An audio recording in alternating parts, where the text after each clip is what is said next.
Hey, Granny Gear here for 29inches.com. I'm sitting trailside at Mammoth Lakes, Mammoth Mountain, California.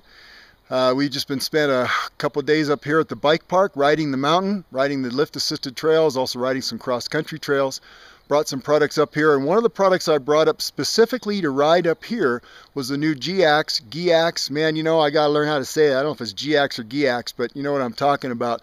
And their new sturdy 2.35 29er tire, which I got a couple months ago. It's new to the market. I don't even think it's quite out yet as this video is being filmed, but it's a significantly chunky tire, and I wanted to bring it up here to Mammoth because this area is volcanic in nature. That's what the origination of the whole geology is, and so that turns to pumice, and that pumice turns to a really soft trail surface. So challenging riding in Mammoth because it's very, very soft. It gets very powdery from all the bikes hammering it, really deep drifts, and interspersed in all of that is a lot of chunky rock, broken kind of odd angled rock stuck in the ground and tree roots. So it's a challenging place to ride. So flotation and being able to punch into that surface and get some traction is really key to having a good time. So the Geax for me, the Sturdy, let's call it the Sturdies, I know how to say that.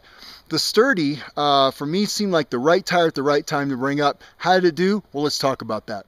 So to begin with, there really aren't a lot of big burly tires and 29ers on the market, and probably the king right now is the WTB Descent. It's a 2.5 tire. It's got a very stout casing. It's the biggest thing out there that I know of at this moment on the market, unless something new comes up I haven't seen yet. Now, thing is, it's about a 1,300 gram tire. So if you're really need to ride really aggressively and really chunky stuff, you're doing a lot of serious downhill bombing, really heavy bike park trails like this, it is the tire to have. And it's got an exceptional flotation. Is actually, as Guitar Ted has found out, it's a really good mud tire too, if you can put up with the rolling weight.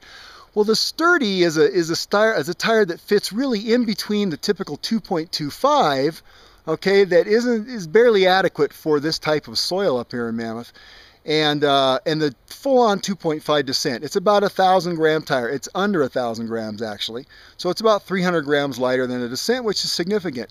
The models I have the TNT casing, so it's pretty good thickness to me when you're feeling it. You know, it feels stout. It's got a lot of body to the casing, and on all the trails up here today, including some very, very rocky stuff, I never even got a scuff on it. So it seems like it's a pretty tough casing.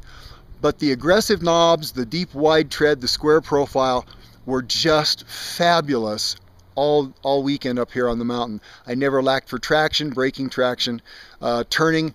A lot of times I'd break loose in the corners, and if I was brave enough to keep the power on, I would just do a two-wheel drift like I was skiing and ride right out the other side. They gave me a ton of confidence. Overall, I was extremely happy. It was absolutely the right tire choice. Now today on some cross-country stuff, we rode probably about 20 miles or so off and on of cross-country. And on that, you know, I was hauling around a fairly heavy tire, but they roll surprisingly well. On some of the paved roads we were on, we were connecting trails. They're really pretty smooth. You don't get a lot of brrr, you know, a lot of the giant 4x4 mud tire kind of feel. Really a fairly smooth for as aggressive as they are. Those ramped knobs, leading edge knobs, really smooth out the tire, and I was very impressed. And you know, it really wasn't that bad to pedal around. Sure, I wouldn't ride this tire at home. The hard clay Southern California trails where we're doing lots of long climbs on a hard surface, it might be rubbly, but it's typically not deep and sandy and loose like this is. That's not a tire that I would run personally. However, for this, and if you need something that's a little more than a 2.25 tire, but maybe not quite the Descent, you really need to look at the Sturdy, because I think it's well worth your time, and it was an exceptional tire, and it really helped me have a great weekend. Granny Gear out for 29inches.com.